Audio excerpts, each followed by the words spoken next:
பொதுவாக இன்றைக்கு இஸ்லாமிய பெண்கள் மத்தியிலேயே அதிர்ச்சியை ஏற்படுத்தி கொண்டிருக்கக்கூடிய விஷயம் ரெண்டு. ஒன்னு ஜீவனாம்சம் சம்பந்தப்பட்டது, இன்னொன்னு முத்தலாக் சம்பந்தப்பட்டது. அது ஏற்கனவே இங்க கேள்விகள் எழுப்பப்பட்டிருக்கும் நினைக்கிறேன். இஸ்லாத்துல முத்தலாக் எப்படி செய்யப்பட வேண்டும் என்று சொல்லப்பட்டிருக்கிறது, அது எனக்கும் தெரியும். அது ஓரளவுக்கு நியாயமாக இருக்கக்கூடிய விஷயம். ஆனால் இஸ்லாத்துல சொல்லப்பட்ட முத்தலாக் சம்பந்தப்பட்ட விஷயம் பரவலாக நிறைவேற்றப்படுவது இல்லை. இந்த தலாக் முத்தலாக் விஷயம், தலாக்குங்கிறது என்ன, ரெண்டு விஷயத்தை நீங்க விளங்கிக்கணும். அதாவது முதல்ல தலாக்கு என்பது அது ஏதோ இருக்குது இருந்துட்டு போகணும்னு நினைக்க கூடாது. சரியான நேர்மையான பார்வையில் உள்ளவர்களாக இருந்தால் விவாகரத்து என்பதை லேசாக்குவதற்கு எல்லாரும் பாடுபடணும். தலாக்கு என்பது, விவாகம் என்பது எளிதாக ரத்து செய்யப்படக்கூடியதாக இருந்தால்தான் அது நாட்டுக்கு சமுதாயத்துக்கு நல்லது. முதல் நீங்க விளங்கிக்கணும். எப்படி, இப்ப ஒரு கணவனுக்கு மனைவியை பிடிக்கல, ஏதோ ஒரு காரணத்துக்கு பிடிக்கல, இவன் விவாகரத்து வாங்குறதுக்காக வேண்டி எங்க போகணும், இப்ப நீதிமன்றத்துக்கு போகணும். நீதிமன்றத்தில் மனு செய்து அதுக்கு செலவு பண்ணி வழக்கு நடத்தணும். 2 வருஷமோ 3 வருஷமோ அந்த வழக்கு இழுத்து அப்புறமேல விவாகரத்து செய்யறதுக்கு அனுமதி கொடுப்பான். இல்லைன்னு சொன்னாலும் சொல்லிடுவான். அதுக்குரிய காரணத்தை, ஒழுங்கான காரணம் இல்லைன்னு சொன்னாலும் சொல்லுவான்.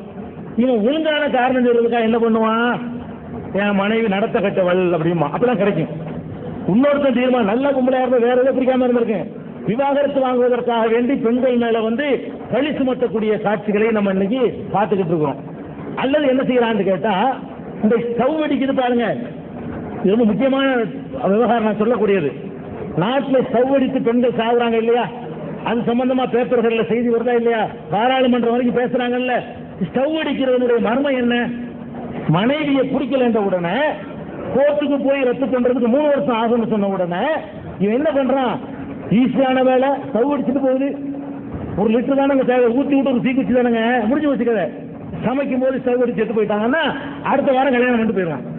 இதுக்குத்தான் ஸ்டவ் இந்த நாட்டில் வெடிக்கிறதே தவிர ஸ்டவ் அடித்து யாரும் சாகுறதே கிடையாது. அப்ப இந்த விவாகரத்து என்பது பெண்ணுக்கு கஷ்டமா இருக்குன்னு வைங்க, அவ என்ன பண்ணுவா, ஆம்பளை இப்படி பண்ணி போடுவான், ஸ்டவ் அடிச்சு சாவடிச்சு போடுவான். இல்லைன்னா பெண் மீது அவதூறு சொல்லியே விவாகரத்து தீர்ப்பு வாங்கிட்டு வருவான். இல்லைன்னா பேருக்கு இருந்து கழின்னு சொல்லி எப்பாடிச்சிட்டு போயிடுவான். இது நடந்துகிட்டு இருக்கும் நாட்டில். அல்லது அவளுக்கு பிடிக்கலன்னு வைங்க, அவ விவாகரத்து வாங்குறது கஷ்டமா இருக்குன்னு வைங்க, அவ என்ன பண்ணுவான், அன்பு குழவி அவளுக்கு. அல்லது சாப்பாட்டுல ஒரு மாத்திரை, அவ்வளவுதான், ஒரு 4 மாத்திரை கூட போட்டா முடிஞ்சு போச்சு. அது எத்தனை வீடுகள்ல படிக்கிறோமே, திடீர்னு படுத்தாரு காலில் காணாமடு, அதெல்லாம் இயற்கை மாறணும். எல்லாம் இயற்கை நினைக்கிறீங்களா நீங்க? கண்டிப்பா கிடையாது. இயற்கை எப்படி ஸ்டவ் அடிப்பது எல்லாம் ஸ்டவ் அடிப்பது இல்லையோ, திடகாத்திரமா இருந்து பொறுத்து காலையில குணமாகறான்னு சொன்னா எல்லாம் அப்படிப்பட்டது இல்லை. அது என்னமோலாம் இருக்கும். அதுல பாதியோ ஒரு 75% வேறு மாதிரியான இருக்கு. 1-2 வெளியே தெரிஞ்சு போயிடுது. இதெல்லாம் நல்லா படுத்திருப்போம், காலையில ஆளு எந்திரிக்க மாட்டான். ஏன், இவங்கிட்ட ஆண்மை இருக்காது. அவனுக்கு கல்யாணம் பண்ணி வச்சிருவீங்க, கல்லானாலும் கனவு புள்ளானாலும் கொடுத்தீங்க. அவளுக்கு ஆசை உணர்ச்சிகள்லாம் இருக்குது. விவாகரத்தை கஷ்டமாக்கி வச்சிருக்கிறீங்க. வாடா இன்னைக்கு முடிஞ்சு நான் முடிஞ்சு வச்சுக்காத முடிச்சிடறாளா, நறுக்கு வரைக்கும் பேச சில பகுதி இல்லை. பேப்பர்ல போடுறான், தமாசு மாதிரி எழுதிட்டு போடுறான் செய்தியை. அப்ப அதாவது இதெல்லாம் நடக்கக்கூடாதுன்னு சொன்னா ஆணாகட்டும் பெண்ணாகட்டும் பிடிக்கலன்னா ஒதுங்கிட்டு போங்கடா. நீ வேற ஒரு கல்யாணம் பண்ணிட்டு நீ ஒரு கல்யாணம் பண்ணிட்டு போயிட்டு என்ன பிரிக்க முடியாத பந்தமா, சந்தோஷமா இருக்கிறது தான் குடும்ப வாழ்க்கை. உன்னால அவளை சந்தோஷப்படுத்த முடியலையா, அவளால ஒன்ன சந்தோஷப்படுத்த முடியலையா, போங்கள பிரிஞ்சு போங்கள, வேற ஒருத்தனை கல்யாணம் பண்ணிட்டு போங்களா. இப்ப என்ன இல்ல இப்படி சொல்லக்கூடிய மார்க்கம் இஸ்லாம். இந்த கல்லானாலும் கணவன் புல்லானாலும் புடிச்சங்கிற ஒத்துக்கிற மாட்டேங்குது. விவாகரத்து என்பது இஸ்லாத்துல 2 சைட்லயும் உண்டு. பெண்களுக்கு நிறைய பேருக்கு தெரியறது இல்லை, தெரிஞ்சாலும் பயன்படுத்துறது இல்லை. அது ஒரு சைட்ல இருந்தா தான் நீங்க பாரபட்சம். இஸ்லாம் என்ன பார்க்குதுன்னு கேட்டா, விவாகத்து ரத்தம் கஷ்டமாக்கினால் அதுல இருந்து விடுபடுவதற்கு வேற வழியை தேர்ந்தெடுப்பார்கள். இதுதான் சைக்காலஜி. விவாகத்தை ரத்து செய்யறதை கஷ்டமாக்கினா கொலை தான் பண்ணுவான்.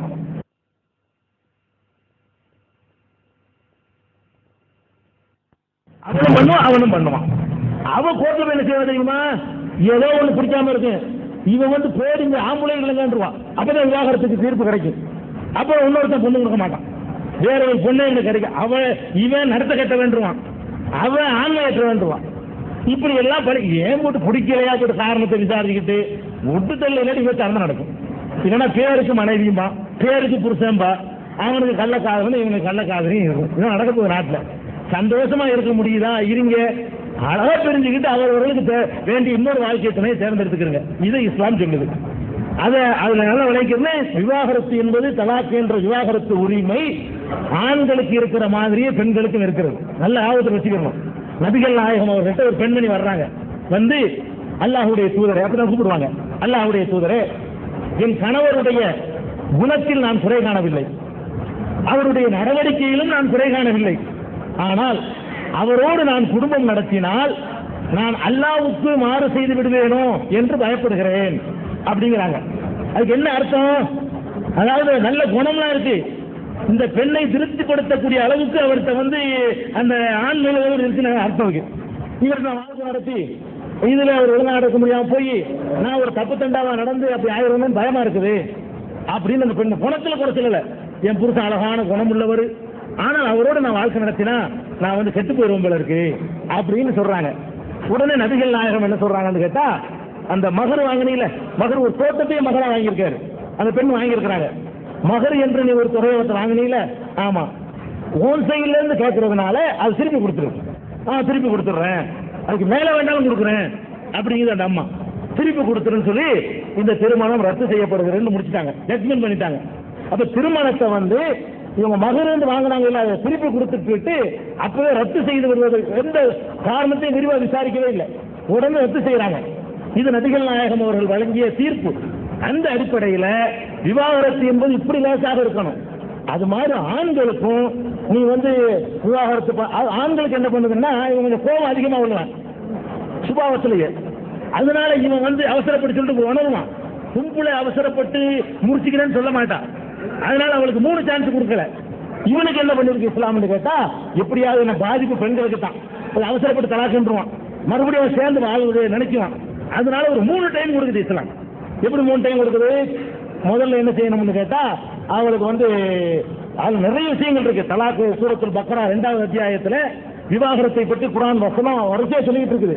தம்பதிகளுக்கு மத்தியிலே ஒரு குழப்பம், பிரச்சனை, பூசல் ஏற்படுமானால் அது என்ன செய்யுங்க? முதல்ல உடனே வந்து அந்த 2 பேரை விட்டுட்டு 3வது ஒரு ஆளை அனுப்பி பேசுங்க, அவர்கள் பேசி அவர்களுக்கு அறிவுரை சொல்லட்டும்.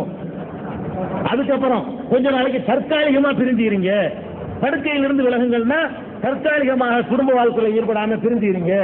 அப்ப ஒருத்தருடைய தேவை ஒருத்தருக்கு விளங்கும்.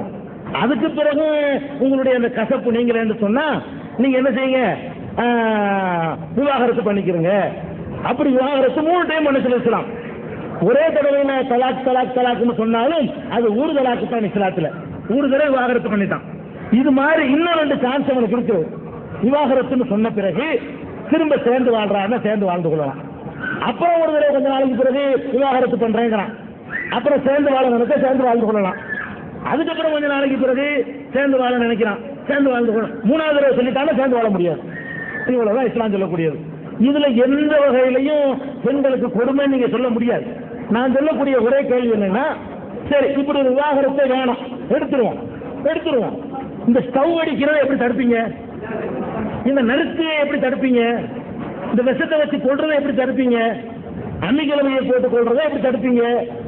விவாகரத்து பண்ணாமலே அந்த பொண்ணை வச்சுக்கிட்டு, பொண்டாட்டின்னு பேருக்கு வச்சுக்கிட்டு, சின்ன வீடு வச்சுக்கிட்டு அக்கிரமம் பண்றாங்க, அதை எப்படி தடுப்பீங்க? மூடியாடி ஒரு போடா, 2 பேரும் வேற வாழ்க்கை தேர்ந்தெடுக்கலாம்ல. இது என்ன பிரிக்க முடியாத பந்தமா? இது நீங்களா என்ன அண்ணன் தம்பி மாதிரி, அப்பே மக மாதிரியான உறவா இது? அவன் யாரும் நீ யாரோ சேர்ந்தீங்க சந்தோஷமா இருக்கிறதுக்கு, சந்தோஷமா இருக்க முடியல போங்கள, இப்படி சொல்லுது இஸ்லாம். அதனால இந்த சவ்வடிக்கிற மரணங்கள் வந்து தடுக்கப்படணும்னு சொன்னா விவாகத்தை யார் செய்யறாங்களோ அவர்களே ரத்து செய்யட்டும். விவாகம் செய்யும் போது நீதிமன்றத்தில் போய் நாங்கள் அனுமதி கேட்டு பண்றது இல்ல, ரத்து செய்யற அதிகாரம் அவங்க கையில இருக்கட்டும். இது நாட்டுக்கு நல்லதுன்னு இஸ்லாம் சொல்லுது. ஆனால் தலாக்கை பற்றி பெண்கள் புரியல. பெண்களுக்கு இந்த உரிமை இருக்குங்கிற நிறைய பெண்களுக்கு தெரியாது. அதை இது மாதிரி சபைகள் மூலமாக நாங்க சொல்லித் தர்றோம். ஆண்கள் என்ன செய்யல, அவங்களுக்கு இந்த முத்தலாக்கு விஷயம் தெளிவாக விளங்கவில்லை. இது மாதிரி சபைகள் மூலமாக, வேற அவைகள் மூலமாக இப்ப கொஞ்சம் விழிப்புணர்ச்சி அடைந்து கொண்டு வருகிறார்கள். இதுதான் தலாக்குடைய விவகாரம்.